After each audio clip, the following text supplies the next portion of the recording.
معیشت کو بڑا دھچکا، وزیر خزانہ کو سازش کی بو آنے لگی۔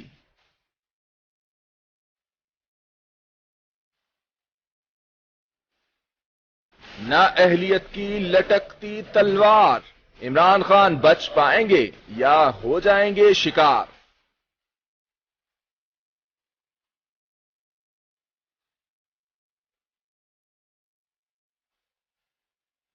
اسٹاک مارکیٹ میں اربوں روپے کے گھپلے، ایس سی پی روک تھام میں ناکام۔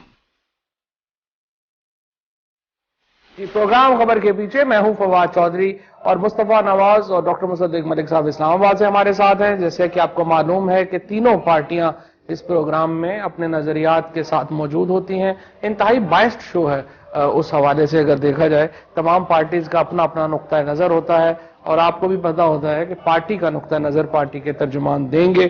بہرحال آج ہماری جو پہلی سٹوری ہے وہ معیشت کے بارے میں ہے، جہاں پر پاکستانی روپے کو کل بڑا جھٹکا لگا۔ آج 3 روپیہ اچانک قدر جو ہے وہ بڑھ گئی جب اسحاق ڈار صاحب نے انٹرفیئر کیا اور پاکستانی روپے کی قدر جو ہے اس کو 3 روپے انہوں نے مستحکم کیا۔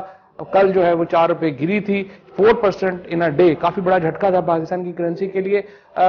کیوں ہوا، کیا ہوا، کیسے ہوا، یہ ہمارا پہلا سیگمنٹ ہوگا، اور کیا رشتہ ہے اس کا سیاست سے اور کیسے یہ معاملات چلتے ہیں۔ لیکن سب سے پہلے ہم دیکھ لیں اسحاق ڈار صاحب نے جو پریس کانفرنس کی اس سارے معاملے کے اوپر، انہوں نے کیا کہا۔ اسحاق ڈار صاحب کی بات سن لیجیے۔ حالات اس کی وجہ سے اسپیکولیشن ہوئی ہے، پولیٹیکل اسپیکولیشن نہیں، پولیٹیکل حالات کی وجہ سے۔ انیشل ریئیکشن بھی یہی تھا، جتنی جلدی ہو سکا پرماننٹ گورنر کے آنے پہ اس انکوائری کو آرڈر کیا جائے گا اور بالکل ٹرانسپیرنٹ طریقے کے ساتھ انکوائری کی جائے گی، فیکٹس اکٹھے کیے جائیں گے۔ اسحاق ڈار صاحب تو کہہ رہے ہیں کہ پولیٹیکل سچویشن کی وجہ سے ہوا، لیکن جو کہانی ہے وہ یہ بھی کہا جا رہا ہے کہ اسحاق ڈار صاحب کی مس کمیونیکیشن رہی اسٹیٹ بینک کے گورنر کے ساتھ۔ یہاں پہ جو قائم مقام گورنر ہے ریاض الدین صاحب، ان کی کافی لوگ تعریف کرتے ہیں کہ وہ کافی پروفیشنل آدمی ہیں۔ انہوں نے وہ بار اٹھا لیا پاکستان کی کرنسی سے جو کہ ایک ان آفیشیل بار اسحاق ڈار صاحب نے اور ان کی ٹیم نے لگایا ہوا ہے، جس کے نتیجے میں پاکستانی روپے کی قدر جو ہے وہ کھو گئی۔ اس سے پہلے کہ میں مصطفیٰ نواز کھوکر اور ڈاکٹر صاحب کو، ڈاکٹر مصدق ملک صاحب کو اپنے گفتگو میں شریک کروں، اسد عمر صاحب ہمارے ساتھ ہیں، جو ظاہر ہے کہ پی ٹی آئی کی طرف سے ایک شیڈو فائنانس منسٹر بھی ہیں۔ ان سے ذرا سمجھتے ہیں کہ ان کا کیا موقف ہے اس کے اوپر۔ اسد صاحب، کل اچانک روپے کی قدر جو ہے وہ گر گئی، جس کے اوپر اسحاق ڈار صاحب کو پریس کانفرنس کرنا پڑی، اب آج بڑھ گئی، لیکن یہ کیا کوئی سازش ہے، کوئی تھیوری ہے، اس کے پیچھے معاملہ کیا ہے؟ نہیں جی، وہ تو بڑی عجیب و غریب اور بلکہ میں کہوں گا مزہ کا خیز اسٹیٹمنٹ تھا ڈار صاحب کا، کیونکہ اسٹیٹ بینک کی طرف سے ایک باقاعدہ سرکولر ایشو ہوا اور اس سرکولر میں اسٹیٹ بینک نے اون کیا اس ایکشن کو کہ یہ ان کی مرضی سے ہوا ہے اور وہ اس کو پوری طریقے سے اون کرتے ہیں۔ تو ڈار صاحب جو ہے وہ پتہ نہیں کن خفیہ ہاتھوں اور کن سازشوں کی بات کر رہے تھے۔ شاید آج کل ان کی جو ساری نظریں ہیں وہ لگی ہوئی ہیں کہ ان کے جو سمدھی ہیں ان کی جائیداد کو اور ان کی سیاست کو کیسے بچانا ہے، شاید اس لیے وہ فالو نہیں کر سکے کہ اقدامات کیا کرنے ہوں گے حکومت کو روپے کی قدر مستحکم کرنے کے لیے، اور کیا آگے کا کیا ہے آپ کا معاملہ؟ دیکھیں، یہ جو ہے نا کو آپ ذرا اس طریقے سے سمجھیں کہ اگر انسان کو کوئی چیز سے بخار چڑھ جاتا ہے نا تو اس کو بخار کی دوائی تو دے دیتے ہیں بخار اتارنے کے لیے، لیکن اصل جو ہے روٹ کاز ڈاکٹر ڈھونڈنے کی کوشش کرتا ہے کہ کیوں ہوا، کیوں بخار چڑھا، کیوں، اور وہ روٹ کاز ایلیمنیٹ کرنے کی کوشش کی جاتی ہے۔ تو ادھر جو ہے وہ دوائیاں دینے سے، یعنی زبردستی آرٹیفیشلی ایکسچینج ریٹ کو دبانے سے مسئلہ حل نہیں ہوگا۔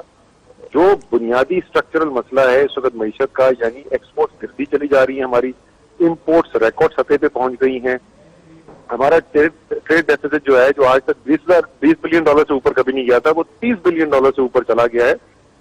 ہمارا جو کرنٹ اکاؤنٹ ڈیفیسٹ ہے وہ پہلے 11 ماہ کے اندر جو ہے وہ تقریباً $11 بلین پہ پہنچ چکا ہے، جو آج سے پچھلے سال تک صرف $3 بلین کی سطح پہ تھا۔ تو یہ جو بنیادی کمزوری ہے معیشت کی، جب تک اس کو ایڈریس نہیں کیا جائے گا اس وقت تک آپ ایکسچینج ریٹ کو آرٹیفیشلی کنٹرول نہیں کر سکتے۔ آپ زبردستی کریں گے بھی تو مہینہ کریں گے، 2 مہینے کریں گے، 8 مہینے کریں گے، اور اس سے اور مزید نقصان ہوگا۔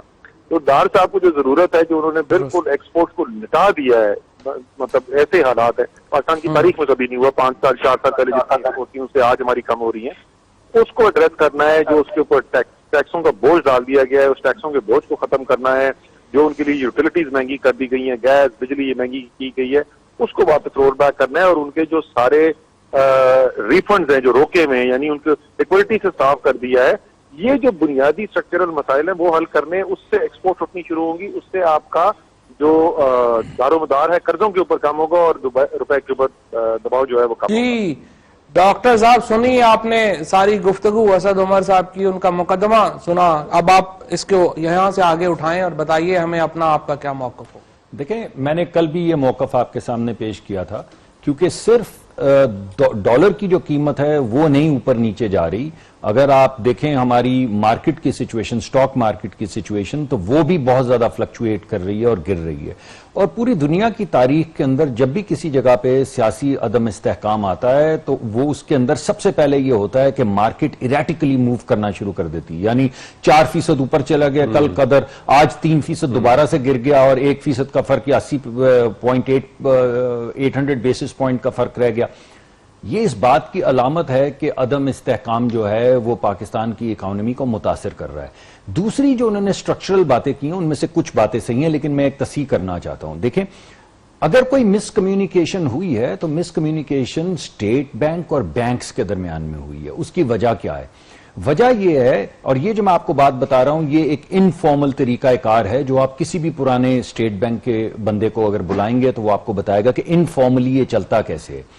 چلتا یہ ایسے ہے کہ روز کے روز اسٹیٹ بینک جو ہے وہ تمام جو بڑے بڑے پیسہ خریدنے, ڈالر خریدنے بیچنے والی کمپنیاں ہوتی ہیں اور جو بینک ہوتے ہیں, کمرشل بینکس ہوتے ہیں, ان کے ساتھ بیٹھ کے ایک رینج طے ہوتی ہے کہ گیون ہمارے پاس اتنا ہمارا سرپلس ہے, اتنا ہمارا ڈیفیسٹ ہے, اتنے ہمیں ڈالرز آ رہے ہیں, چاہے وہ ریمیٹنسز سے آ رہے ہوں, چاہے وہ ایکسپورٹ سے آ رہے ہوں, چاہے وہ ہماری فوج کی جو سروسز ہیں اور دیگر سروسز جو ہیں ان کے اگینسٹ آ رہے ہوں, اور اتنے ہمارے روپے جو ہے اس کا انخلا ہونا ہے, یعنی ہمیں ڈالرز کے اندر باہر رقم بھیجنی ہے.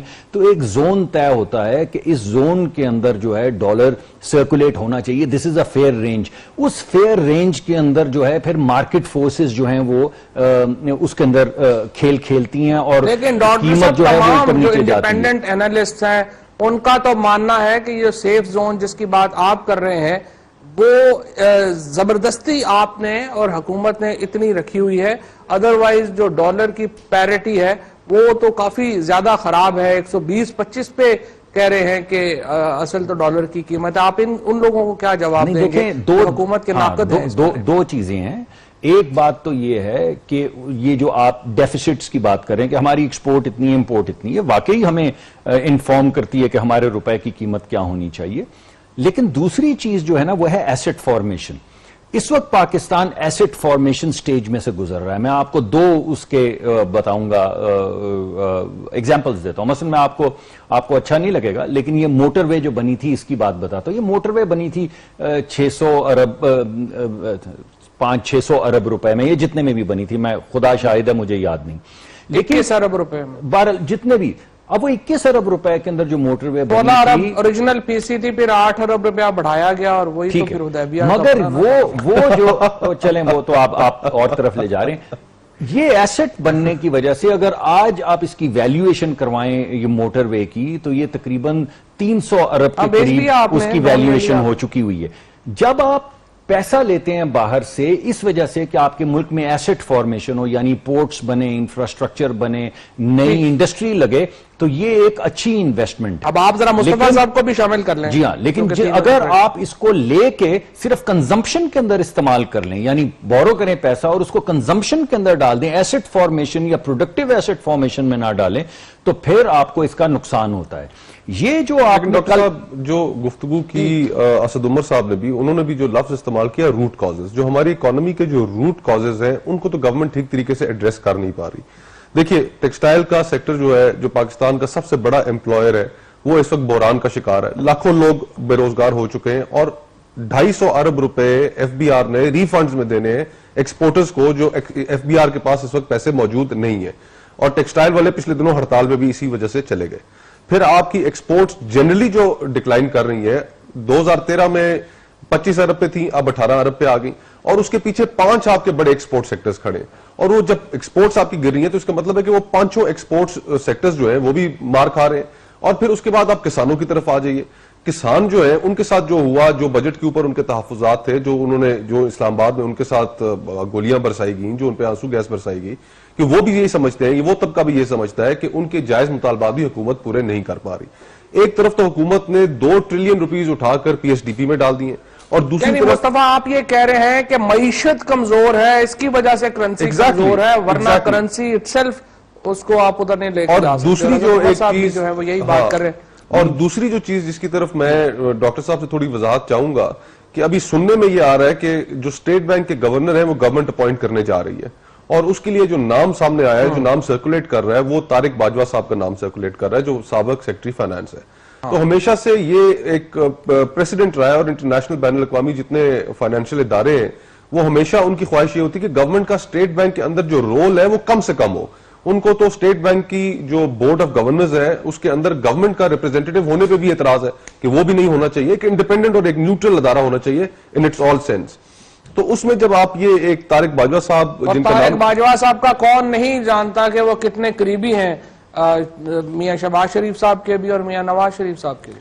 اب دو تو یہ ایک کنسرن والی سوالات ہیں, وقت کا میں تو میں کوئکلی دیکھیں, یہ جو میں نے ایسٹ فارمیشن والی بات کی ہے یہ میں نے اسی وجہ سے کی ہے کہ روٹ کاز میں آپ کو بتا سکوں کہ اس وقت آپ کو جو ہماری امپورٹس میں اور ایکسپورٹس کے اندر جو گیپ نظر آ رہا ہے وہ کیوں ہو رہا ہے, کیونکہ ہم پیسے لے کے ایسٹ فارمیشن کر رہے ہیں, سی پیک کے اندر بھی, روڈز کے اندر بھی, وغیرہ وغیرہ.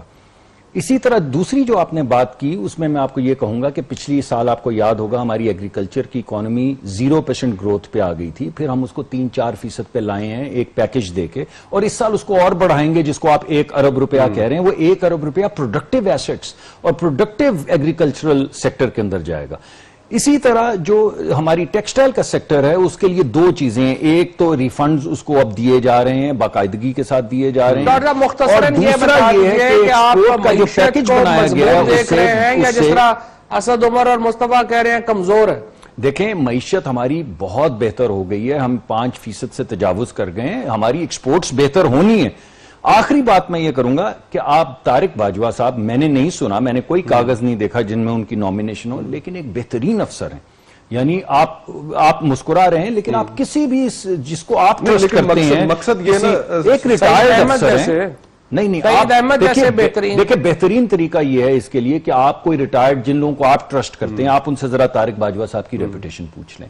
لیکن میں نے اس کے باوجود کوئی ہی ریٹائرڈ آفیسر کا معاملہ نہیں ہے, اس میں معاملہ یہ ہے کہ حکومت جو ہے وہ اسٹیٹ بینک کی پالیسیز کو انفلوئنس کر سکتی ہے. نہیں, اگر کسی ایک ریٹائرڈ افسر تو نہیں کر سکتا نا. دیکھیں اگر جن کے بارے میں مشہور یہ ہو کہ وہ نہیں, وہ ایسا نہیں ہے. میں نے اسی وجہ سے آپ کو کہا کہ آپ میری بات پہ ریوائز نہ کریں.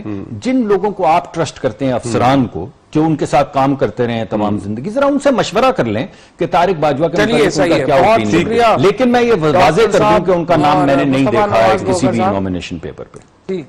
نہیں, نام آپ نے ٹی وی نہیں دیکھا ہوگا لیکن نام ان کا چل رہا ہے, وقار مسعود صاحب کا چل رہا ہے. دونوں ہی بہت قریب تصور کیے جاتے ہیں موجودہ حکومت کے.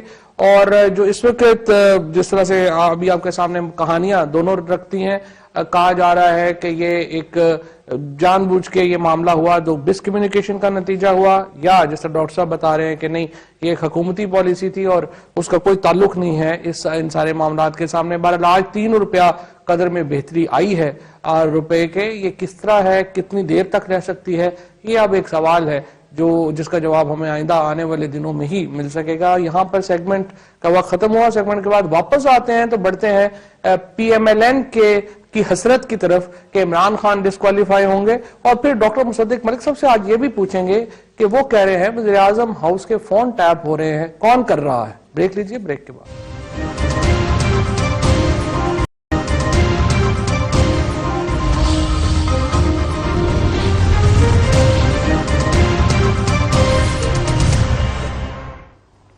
ناظرین واپس آنے کا بہت بہت شکریہ.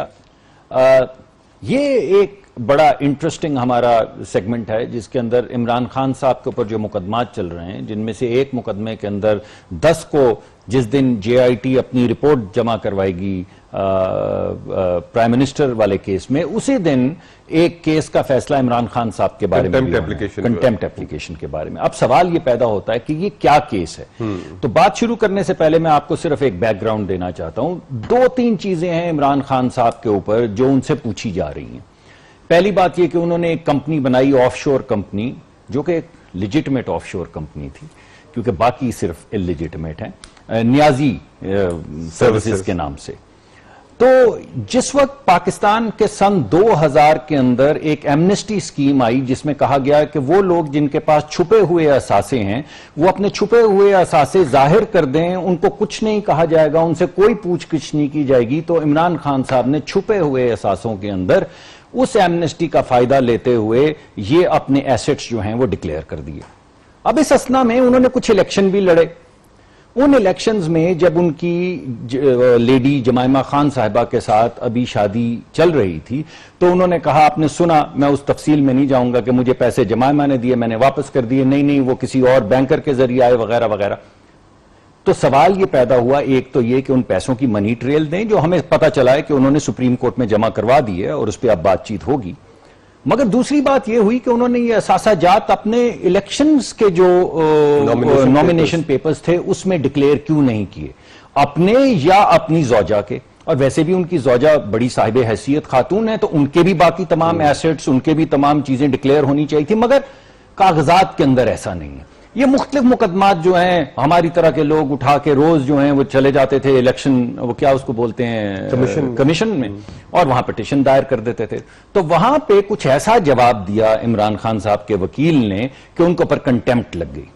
تو جب کنٹیمپٹ لگی اور جج سیخ پا ہوئے کہ بھائی آپ کیوں اس طرح کی بات کر رہے ہیں، تو انہوں نے فوراً کہا کہ نہیں ہمارے سے غلطی ہوگی، معافی چاہتے ہیں، اور اس کو عمران خان صاحب نے اس ایپلیکیشن، معافی کی ایپلیکیشن کو سائن کیا، نیچے اس کے سائن ہوا ہے، اور جمع کروا دی۔ لیکن جب ہماری طرح کے لوگوں نے دوبارہ تماشا لگایا کہ آپ معافی مانگ رہے ہیں، تو خان صاحب نے کہا کہ بالکل نہیں، میں نے بالکل معافی نہیں مانگی، نہ میں نے وکیل کو کہا ہے معافی نامہ واپس لیا جائے۔ تو وہ کنٹیمپٹ واپس کورٹ کے اندر آ گئی۔ اب اس کنٹیمپٹ کا فیصلہ ہی ہونے کو نہیں آتا، کبھی وکیل بدل دیے جاتے ہیں، کبھی کاغذات جمع نہیں کیے جاتے، کبھی تفاصیل جمع نہیں کی جاتی، تو یہ سلسلہ چل رہا ہے۔ تو اب ہم 10 جولائی کو اس پہ فیصلہ ہے، ہو جائے گا، تو چودھری صاحب کے پاس ہم ان کو بھی دل کی بڑھاس نکالنے دے رہا ہے، اتنے دن کے بعد موقع ملا ہے چودھری صاحب، ان کی تو ڈاکٹر صاحب جو پچھلے 1 سال سے ان کے ساتھ ہو رہی ہے، چہرے سے آیا ہے، اتنے دن کے بعد آپ نے موقع دیا۔ پہلی بات تو یہ ہے کہ میں نے تو ڈاکٹر صاحب کے، میں نے تو آج ڈاکٹر صاحب کی پریس کانفرنس پہ سیگمنٹ آج نہیں بات کریں گے، ڈاکٹر صاحب نے آج کہا کہ فون ٹیپ ہو رہی ہے، فون ٹیپ ہو رہے ہیں، اور اس پہ ہم نے بات کیے بغیر، ڈاکٹر صاحب کو یہ جانے بغیر کہ وزیر اعظم صاحب کے فون کون ٹیپ کرتے جانے نہیں دینا۔ لیکن میں پہلے وضاحت کر دوں یہاں پر، پہلی بات تو یہ ہے کہ عمران خان کا جو پرسوں کیس ہے اس میں ایک اپلیکیشن فائل ہوئی، وہ اپلیکیشن الیکشن کمیشن نے وڈرا کرنے کی اجازت دے دی، لیکن الیکشن کمیشن نے کہا کہ عمران خان صاحب کا موقف آنا چاہیے، وہ ہم نے جواب دے دیا۔ الیکشن کمیشن اس سے مطمئن نہیں ہوا، انہوں نے کہا دوبارہ جواب دیں، اس کے بعد وہ دوبارہ جواب جو ہے وہ سبمٹ نہیں ہوا۔ الیکشن کمیشن نے اب فیصلہ کرنا ہے کہ کیا عمران خان صاحب کو توہین الیکشن کمیشن کا نوٹس بھیجا جائے یا نہ بھیجا جائے، یہ فیصلہ الیکشن کمیشن نے منڈے کو کرنا ہے۔ ہمارا پوائنٹ آف ویو لیگلی تو یہ ہے کہ الیکشن کمیشن کے پاس توہین الیکشن کمیشن کا اختیار نہیں ہے، اور الیکشن کمیشن یہ نوٹس نہیں بھیج سکتا۔ جو ریپریزنٹیشن آف پیپل ایکٹ ہے اس کے اندر جو کنٹیمپٹ آف کورٹ کے جو قوانین ہیں اس میں نہیں ہے یہ پاور، نہیں دیکھیں اس میں پاور نہیں ہے، اس میں 1976 کے قانون کا ذکر ہے۔ بتا دوں، ہاں تو 1976 کا قانون ختم ہو چکا ہے نا، 2003 کا تو جو لا پریویلنٹ ہے وہی اپلیکیبل ہوگا نا۔ یہ تو نہیں ہوگا نا، جو قانون میں لکھا ہوا اس کے مطابق ہوگا، آپ کی خواہش پہ تو نہیں ہوگا، لیکن بات ناٹ ود اسٹینڈنگ جو لا کے، وہ بات یہ ہے کہ ہم الیکشن کمیشن کہہ رہے ہیں کہ یہ مس انڈرسٹینڈنگ تھی۔ چلے ٹھیک. لیکن دیکھیں نا بات یہ تو ہے وہ الیکشن کمیشن کے پاس یہ اختیار نہیں ہے. تو میں ڈاکٹر صاحب کو بتا دوں کہ آپ کی خوشیاں جو ہیں وہ دھرے کی دھری رہ گئی. ہو سکتا ہے, کچھ ایسا نہیں ہے, ہو سکتا ہے کیونکہ ہم عدالت کا احترام کرتے ہیں. یہی ہے انشاءاللہ. ہو سکتا ہے. اچھا آپ آ جائیں ڈاکٹر صاحب کے معاملے کی طرف آ جائیں. جلدی مت جائیں وہاں پہ, ابھی تھوڑی دیر, تھوڑی 2 منٹ. اچھا پھر دوسری بھی وضاحت سن لیں جو آپ نے منی ٹریل کی بات کی ہے, جو آپ نے عمران خان کی اچھا نہیں آپ نے کون سوال بتایا ڈاکٹر صاحب پہلے اپنی فیکچولی آپ اپنی فیکچولی بات کی. فواد بھائی آپ اتنے سینسٹیو ہو جاتے ہیں, ذرا ڈاکٹر صاحب نے بات تو سنیں. سوال تو سننے دینا, سوال آپ جواب بات سنیں نا. پہلے آپ جے آئی ٹی ہیں کہ آپ کے پاس آلریڈی جواب ہے سوال سے پہلے. وہ جو فیکٹس ہیں وہ تو صحیح میں کر لوں نا. جے آئی ٹی کی طرح بیہیو نہ کریں. عمران خان نے 2002 میں اپنے جو اثاثے ہیں وہ ڈکلیئر نہیں کیے. اب 2002 کی میں ڈاکٹر صاحب سے کو چیلنج کرتا ہوں کہ کل اگر ان کے پاس نہیں ہے تو میں ان کو ای میل کروں گا عمران خان کی جو نامینیشن پیپرز ہیں جس میں یہ تمام ڈکلیئر ہوئے ہوئے ہیں. اور اس سے پچھلا جو الیکشن آپ کو 2 منٹ پہلے کہا کہ ڈکلیئر نہیں, پچھلا الیکشن چلے میں معافی چاہتا ہوں. لیکن فواد بھائی ایک چیز جو ڈاکٹر صاحب مینشن کرنا, نہیں مصطفیٰ ایک سیکنڈ رک جائیے, یہ بھی بتا, یہ بھی میں ذرا کلیئر کر دوں. پہلے 1997 کا الیکشن تھا. اب چونکہ ڈاکٹر صاحب اس وقت شکاگو میں تھے اور رنگ رلیاں منا رہے تھے بوسٹن میں تھا کے قانون میں 1997 میں بوسٹن میں تھا سر. جی دیکھیں نا میں نے آپ کو آپ کی کیا خوبصورت دور آپ کا یاد کرا. 1997 میں 1997 کا جو الیکشن لا تھا اس میں ایسٹس ڈکلریشن وارنٹیڈ ہی نہیں تھی. 1997 کی نومینیشن میں اب آپ کی سہولت کے لیے 2 کام کروں گا. کل میں آپ کو 1997 کا الیکشن فارم بھجوا دوں گا اور 2002 کی ڈکلریشن بھجوا دوں گا تاکہ آپ کی یہ دونوں اعتراضات. اچھا ایک چیز جو فواد بھائی جو ڈاکٹر صاحب نے ذکر نہیں جس کا کیا, وہ ایک آپ کا فورن فنڈنگ کیس بھی ہے. وہ ڈاکٹر صاحب آپ کے کیا نام تھا بھلا سا, آپ کو یاد ہوگا, میں تو وہ بیری شنیپس پاکستانی آدمی جو بیری شنیپس جو پاکستانی, اور ایک اور تھا وہ اندر سوراج, وہ بھی ایک پاکستانی ہے. تو سر ایک اسامہ بن لادن بھی تھا اگر آپ کو یاد ہو. یار آج آپ بہت ناراض ہیں. آج پہلی مرتبہ آپ نے آپ کے مقدمے کے متعلق بات کی لیکن آپ شدید ناراض. اچھا لیکن جو مجھے جو میں تو آپ کو بتا ذرا 1 سیکنڈ کے لیے مجھے اجازت دیں کہ مجھے جو کیس زیادہ خطرناک آپ کا نظر آتا ہے لیگلی سپیکنگ, وہ آپ کا فورن فنڈنگ والا کیس ہے. وہ بیری شنیپس والا کیس ہے, وہ اندر سوراج والا کیس ہے. نہیں کوئی کچھ خطرناک نہیں ہے. دیکھیں پاکستان کا قانون, الیکشنوں کی تیاری کریں. آپ کو بغیر الیکشن لڑے کچھ نہیں ہونا, الیکشن لڑنا پڑے گا. چودھری صاحب آپ کی جو بدعائیں ہیں نا کہ اللہ کرے نواز شریف بھی نااہل ہو جائے, عمران خان بھی ہو جائے, ساری نااہل ہو جائے اور ہم اکیلے بچیں گے. چودھری صاحب صرف یہ بتائیں کہ وہ جو ڈاکٹر صاحب کی طرف آ جائے, اس سے پہلے کہ سیگمنٹ کا ٹائم ختم ہو جائے, اور ان سے پوچھ لیں کہ وہ کون ہے جو فون ٹیپ کر رہے ہیں آپ کے. آپ یہ بتائیے کہ وہ جو ایک ایمنسٹی آئی تھی جس میں چھپے ہوئے اثاثے ظاہر کرنے تھے, یہ کیا خان صاحب نے کوئی اثاثے چھپا رکھے تھے کہ اس میں انہوں نے یہ ڈیکلیریشن دی تھی؟ اچھا جو بڑے آپ عقل مند آدمی ہیں, ویسے آپ نے پوائنٹس اپنے وکیل سے اکرم شیخ صاحب سے یعنی آپ کی تیاری جا رہا ہے ویسے, یہ میں آپ کو بتا دوں. اچھا کیسی بات کرتے ہیں.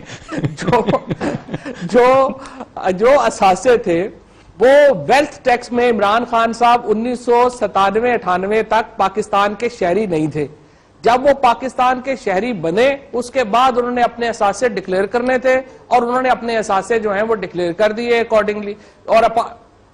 اور یہ جو میں نے آپ کو بتایا, میں آپ کو کل کاغذ جو بھیج رہا ہوں, مگر چودھری صاحب ایمنسٹی کی کیوں مدد لی؟ آپ اپنے سوال کا جواب دینے کو کیوں نہیں تیار؟ ہاں ویسے آپ ڈاکٹر صاحب سے بھی تھوڑا سا پوچھنا چاہیے. چھپے ہوئے اثاثوں کا ابھی نہیں انہوں نے بتایا کہ ایک لیگل طریقہ کار ہے کہ میں پہلے وہاں تھا, میں آ گیا ہوں, میں نے ڈکلیئر کر دیا. چھپے ہوئے اثاثے حکومت نے اسکیم تو لیگل, چلے ہم مانتے ہیں, چلے آپ آگے چلیں. کیا ایشو ہے؟ اب ڈاکٹر صاحب آپ نے مصطفیٰ صاحب آپ آ جائیں ڈاکٹر صاحب کی طرف. جو اتنی آج آپ نے دھواں دار پریس کانفرنس کی, سارا دن ٹی ویوں پہ ہم آپ کو دیکھتے رہے کہ آپ چھائے رہے اور بڑے آپ نے اس کے اندر دعوے کیے, اور سب سے امپورٹنٹ دعویٰ کہ وزیراعظم ہاؤس کے جو فون ہیں وہ ٹیپ ہو رہے ہیں. تو پاکستان میں ٹیپ کرنے کی جو صلاحیت ہے وہ تو 2-3 انٹیلیجنس ایجنسیز کے پاس ہی ہے. ایک انٹیلیجنس ایجنسی آپ کے ڈائریکٹ نیچے کام کرتی ہے, MI ISI اور IB, اور آئی بی جو ہے وہ تو آپ کے پرائم منسٹر کے نیچے کام کر رہی ہے. ہمیں تو اس کے اوپر تو شک آپ کو شاید نہ ہو. تو آئی ایس آئی اور ایم آئی کے اوپر آپ کا یہ دیکھیں 2-3 پہلے تو میں آپ کو بتاؤں کہ نہیں یہ آئی ایس آئی کے سربراہ کی تقرری بھی پرائم منسٹر کرتا ہے اور وہی ان کو سیک کر سکتا ہے. میرے خیال میں اگر آپ کا الزام آئی ایس آئی کے اوپر یا آئی بی کے اوپر ہے تو دونوں میں سے ان دونوں سربراہان کو گھر بھیج دیں کل. سنیں میری بات تو سنیں. پہلے تو میں آپ کو یہ بتاؤں کہ میں نے 2-3 چیزیں کی ہیں جو بہت کہی ہیں جو امپورٹنٹ ہیں. میں نے یہ کہا کہ کابینہ نے ریاست کی طاقت دی جے آئی ٹی کو کہ وہ کسی بھی جورسڈکشن کے اندر جا کے وہاں سے کاغذات جو جمع کروائے گئے ہیں جو دکھائے گئے ہیں ٹی وی پہ چلتے رہے ہیں 1 سال کے یہ ثبوت ہوا اس بات کا یہ ثبوت ہوا اس بات کا یہ ثبوت ہوا. ہم روز ڈیفینڈ کرتے رہے. ہم یہ کہہ رہے ہیں کہ 60 دن 70 دن ہو گئے جے آئی ٹی کو بنے ہوئے تو ان جورسڈکشنز کے اندر جب ان کو ریاست کی طاقت کابینہ کے حکم کے مطابق دی گئی ہے کہ وہ جائیں لندن میں جائیں دبئی میں جائیں جس مرضی ملک میں پیناما میں قطر میں اور وہ تمام انفارمیشن جو انہوں نے ویلیڈیٹ کرنی ہے ثبوت اور شواہد وہ کیوں اکٹھے نہیں کر رہے. یعنی پہلی بات یہ تھی کیونکہ کاغذات تو ان کے پاس ہے جمع ہوئے ہیں انہوں نے جا کے ٹیسٹ کرنے. دوسری بات یہ ہے کہ وہ لوگوں کو فورس کر رہے ہیں کہ وہ یا وعدہ معاف گواہ بن جائیں یا اپنے ایفیڈیوٹ واپس لے لیں. ٹھیک ہو گیا. اسی طرح کے ایک کیریکٹر تھے آپ کو یاد ہوگا مسعود محمود صاحب جنہوں نے بھٹو صاحب کو پھانسی لگوانے میں بڑا اہم کردار ادا کیا تھا اور انہوں نے گواہی دی تھی وعدہ معاف گواہ بنائے گئے تھے اسی طرح کے پریشرز ڈال کے وہ. تو بجائے اس کے کہ آپ حقیقت یعنی ثبوت اور شواہد جو ہیں ان کو ٹیسٹ کریں آپ لوگوں کو توڑنے کی کوشش کر رہے ہیں. تو یہ کیا مسعود محمود ہے کوئی؟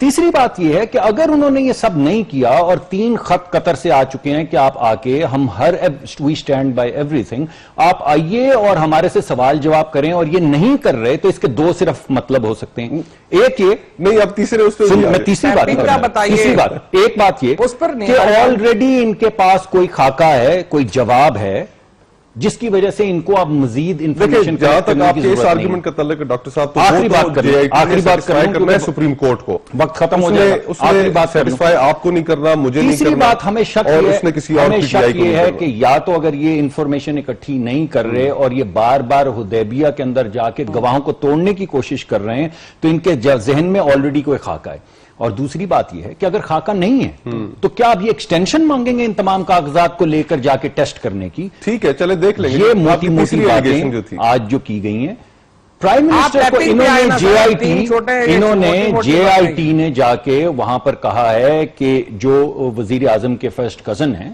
طارق شفیع صاحب وہ اس جگہ سے نکلے ہیں یہاں پر آتے ہیں یہاں سے بریفنگ لیتے ہیں وغیرہ وغیرہ اور اس کے علاوہ اور بھی بہت سی چیزیں انہوں نے جمع کروائی ہیں جس کا عدالت نے سوالات اٹھائے ہیں جس کے نتیجے میں. تو سوال یہ پیدا ہوتا ہے کہ میرے گھر میں یا پرائم منسٹر کے گھر میں میرا کوئی کزن یا بھائی آتا ہے جس کے ساتھ میری کوئی سانجھی کسی زمانے میں جائیداد بھی ہو تو یہ انفارمیشن عدالت تک لے جانے کے لیے کہاں سے یہ انفارمیشن آ رہی ہے کون ٹیپ کر رہا ہے کون پرائم منسٹر کا گھر یا پرائم منسٹر کے دفتر کے اندر سے انفارمیشن ایکسٹریکٹ کر رہا ہے کون کر رہا ہے یہ جواب تو جے آئی ٹی کو دینا ہوگا پرائم منسٹر ہاؤس والوں کو نہیں پتا کہ ٹیپنگ کون کر رہا ہے. بھائی بات یہ ہے پرائم منسٹر ہاؤس کو نہیں پتا. نہیں آپ سمجھنے کی کوشش کریں کہ جے آئی ٹی نے صرف یہ ایلیگیشن لگایا یہ نہیں بتایا کہ ایلیگیشن کا ثبوت کیا ہے. جے آئی ٹی کو چھوڑے نا جی جے آئی ٹی کو یہ معلوم ہے جے آئی ٹی کو یہ معلوم ہے پاکستان ہے اور آپ کہہ رہے ہیں کہ میرے فون ٹیپ ہو رہے ہیں. بھائی میں تو آپ کو یہ کہہ رہا ہوں کہ پرائم منسٹر آف پاکستان ہیں آپ کو تمام کاغذات آپ نے 1 سال لگا کے اتنا بڑا تھدا آپ نے اور جماعت اسلامی نے جمع کروایا تھا وہ کاغذات ہیڈ اس الزام کے بعد آپ اپنے عہدے پہ کیسے ہے؟ ارے بھائی یہ بہت خطرناک ہے جو آپ نے آج لگایا. بالکل ٹھیک کہہ رہے ہیں. جس دن جے آئی ٹی ہمیں بتائے گی یا جے آئی ٹی یا عدالت کے ذریعے ہمیں پتا چلے گا کہ یہ اس کا کام نہیں ہے. آپ کے نیچے ادارے ہیں آئی ایس آئی اور آئی بی کا کام ہے آپ کو بتائے آپ کے فون چودھری صاحب اسی سے آپ کو اندازہ ہونا چاہیے کہ ادارے کتنے انڈیپینڈنٹ ہیں. اب آپ کو شرمائی تھوڑی سی یعنی کہ اس زمانے کے اندر وزیر اعظم کے ادارے اتنے انڈیپینڈنٹ اتھارٹی کھو بیٹھی ہے. ہاں نہیں اتھارٹی آپ یا انڈیپینڈنٹ ابھی آپ اسٹیٹ بینک کے حوالے سے بھی دیکھ لیں ابھی آپ اس حوالے سے بھی دیکھ لیں کہ اگر یہ تمام انفارمیشن سپریم کورٹ میں لے جائی گئی ہے تو سوال یہ پیدا ہوتا ہے کہ کون یہ سب کچھ کر رہا ہے. ایکٹنگ وزیر اعظم کے خلاف. لیکن ایسا کب پہلے ہوا آپ کے؟ اور اگر آپ یہ مان لیں تو پھر آپ یہ سوچیں کہ یہاں کیا ہو رہا ہے. آپ کے ہینڈ پکڈ ہے. اچھا بھائی اس کا DGISI آپ کے رشتہ دار ہیں. وہ تو آپ روز ان پہ الزام لگاتے ہیں. ہم تو کہتے ہیں کہ جب وہ کراچی کا آپریشن رن کر رہے تھے ہمارے رشتہ دار تھے. جب کیپٹن سے میجر، میجر سے کرنل، کرنل سے بریگیڈیئر، بریگیڈیئر سے میجر جنرل، میجر جنرل سے لیفٹیننٹ جنرل، لیفٹیننٹ جنرل سے کراچی آپریشن کے. ناراض نہ ہو، یہ الزام تو آپ لگا رہے ہیں ان کے اوپر. تو یہ فوج کے تمام لوگ جو ہیں وہ فرمایا ہے کہ یہ ادارے انڈیپینڈنٹ نہیں ہے، جس کے بعد میں آپ کو یہ بتا رہا ہوں کہ آپ کی تو رشتہ داری تھی، آپ تو بڑا ٹرسٹڈ تھے. چلے میں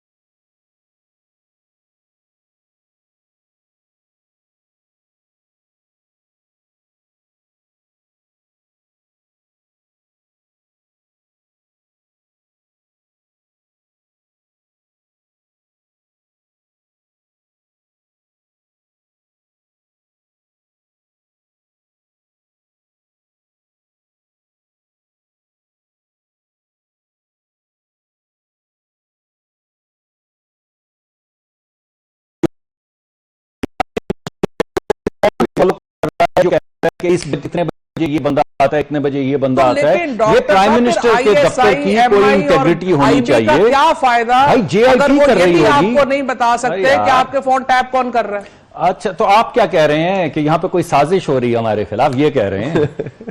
یہ تو آپ کا کہنا ہے. آپ بتا رہے ہیں، آپ یہ ایک نیریٹو بلڈ کر رہے ہیں کہ آپ دن میں پتہ چل جائے گا کہ ہماری بات درست ہے یا آپ کی بات درست ہے. پاکستان کے سیگمنٹ کا وقت اس وقت ختم ہو گیا. بڑا دھواں دار سیگمنٹ تھا اور تھوڑی دیر ہمارے ساتھ رہیے گا.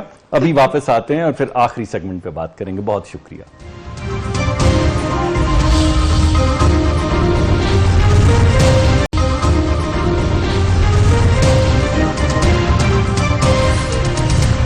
حکومت کے ادارے جس نان فنکشنالٹی کا شکار ہیں ان میں سے ایک اہم ادارہ securities and exchange commission of Pakistan ہے.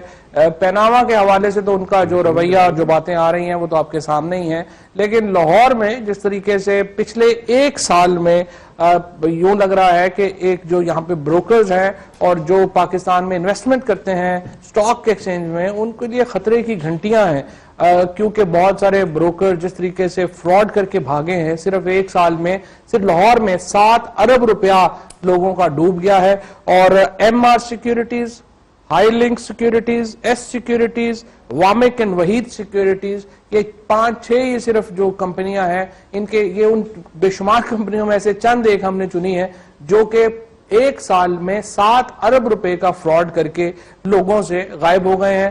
SCCP سے ہم نے رابطہ کیا اور ہم نے سوچا کہ ان کا موقف لیا جائے. انہوں نے کہا کہ وہ ٹی وی پہ نہیں آ سکتے ہیں، البتہ انہوں نے ایک اپنا موقف جو ہے وہ جو بھیجا ہے وہ یہ ہے کہ ہم نے 11 کمپلینٹ فائل کر دی ہیں اور ایک فارمل سا انہوں نے اپنا موقف جو ہے بھیج دیا ہے. لیکن اس سے خطرے کی گھنٹیاں بج گئی ہیں ان لوگوں کے لیے جو سٹاک مارکیٹ میں انویسٹ کرتے ہیں اور پتہ چلتا ہے کہ بعد میں بروکر جو ہے وہ ان کے پیسے لے کے اڑ گیا. ایم آر سیکیورٹیز ایک مثال ہے جس کی جو 2.3 ارب روپیہ لے کے 675 کے قریب لوگوں کا وہ چلا گیا. وہ برطانیہ میں بیٹھا ہوا ہے اور تقریباً 2.5 ارب روپے کا فراڈ جو ہے یہاں پہ لوگوں کے ساتھ کیا گیا ہے. باقی جن کے میں نے نام لیے وہ بھی تمام لوگ جو ہیں وہ ان میں سے کوئی بھی نیب اور SCCP دونوں کسی کا کوئی مؤثر کھوج لگانے میں ناکام رہے ہیں. جی مصطفیٰ کیا کہیں گے اس سچویشن پہ؟ دیکھیں بات تو وہیں پر گھوم پھر کر آ جاتی ہے فواد بھائی کہ جو سرکاری ادارے ہیں جن کو پاکستان میں جو ہمیں بیسکلی نظر آ رہا ہے وہ تو انسٹیٹیوشنل فیلئر ہے. اب اس سارے معاملے میں ہم نے دیکھا کہ پاکستان میں کوآپریٹیوز کا ایک بہت بڑا سکینڈل ہوا. آپ کو یاد ہوگا 80 اور 90 کی دہائیوں میں اس نے کس طریقے سے لاکھوں لوگ جو تھے اور متوسط طبقے کے لوگ جو اپنی رکون سے ہاتھ دھو بیٹھے. پھر اس طرح کے پاکستان کے اندر سکسیسیولی سکینڈلز آتے رہے. پھر ایک زمانے میں ڈبل شاہ آپ کو یاد ہے کہ وہ کتنا معاملہ مشہور ہوا اور اربوں روپے لوگوں کے ڈوب گئے. تو ریاست جو ہے ریاست میں ادارے تو بنائے ہوئے ہیں. اب سیکیورٹیز اینڈ ایکسچینج کمیشن یہاں پر مارکیٹ کو ریگولیٹ کرنے کے لیے موجود ہے. ویسے میں یہاں پر یہ ضرور کہتا چلوں کہ جو ہمارا فریم ورک اور جو رجیم ہے وہ بڑی روبسٹ ایک رجیم ضرور ہے, لیکن اس کے اندر بھی لوگ انسائڈر ٹریڈنگ اور یہ لوپ ہولز ڈھونڈ کر سسٹم کو مینیپولیٹ کر لوگوں کے ساتھ فراڈ کر جاتے ہیں. تو نیشنل اکاؤنٹیبلٹی بیورو بھی اپنی جگہ پر ایک ادارہ موجود ہے, اس کو بھی حرکت میں آنا چاہیے, اور ایف آئی اے تو بار طور اس کی کمپٹنس ہے ہی ان چیزوں کو ڈیل کرنا. تو یہ ڈاکٹر صاحب یہ بتائیے ایسی ملے ہوئے ان کے ساتھ یہ کیا ہے؟ دیکھیں میرا ایک تو یہ ہے کہ یہ this comes as a surprise because Pakistan کی جو سٹاک مارکیٹ ہے جس میں بین الاقوامی سطح پہ بھی سرمایہ کاری کی جاتی ہے, آپ کل بھی ذکر کر رہے تھے کہ ہم فرنٹیئر سے نکل کے ایمرجنگ میں آ گئے وغیرہ, اور پاکستان کی فائنینشیل مارکیٹ جو ہے, جو بینکنگ ریگولیٹری فریم ورک ہے, یہ کافی روبسٹ کنسیڈر کیے جاتے ہیں اس خطے کے اندر. مجھے اب اس کیس کی تفصیلات کا تو نہیں پتا, ایس ای سی بھی کسی صاحب کو آنا چاہیے تھا, کیونکہ ورنہ ہم ایسی بات کریں گے تو لوگ پینک کریں گے. بنیادی جو نقطہ ہے وہ یہ ہے کہ یہ فراڈ کیسے ہوا, کیونکہ جب آپ اکاؤنٹ میں پیسہ ڈالتے ہیں تو آپ کا جو بروکر ہوتا ہے وہ پیسے نکال تو نہیں پاتا, وہ ٹریڈ کر پاتا ہے. تو یہ جو آپ کہہ رہے ہیں کہ وہ 2.5 ارب روپے لے کے بھاگ گئے, وہ میں سمجھنے سے قاصر ہوں کہ انہوں نے ان اکاؤنٹس میں سے یہ پیسہ کس شکل میں نکالا کہ وہ پیسہ کیش لے کر بھاگ گئے. کوئی طریقہ کار ہوتا ہوگا, کیونکہ میں لوپ ہول ڈھونڈا ہوگا, مگر بین الاقوامی طور پہ تو ایسا نہیں ہوتا کہ وہ آپ کے پیسے کیش کر کے جا کے اٹھا کے لے جائیں. آپ کے سٹاکس کو وہ ٹریڈ کر سکتے ہیں, آپ کا ایک اکاؤنٹ ہوتا ہے, اس اکاؤنٹ کی انٹیگریٹی ہوتی ہے. میرے خیال میں ہمیں کچھ تفصیلات اس میں اور لینی چاہیے تاکہ ہمیں پتہ چلے کہ کیا یہ کوئی ایسا فراڈ تھا جس سے مارکیٹ سے پیسے اکٹھے کر رہے تھے. تو یہ تمام چیزیں جو ہیں ہمیں اس پہ فردر انفارمیشن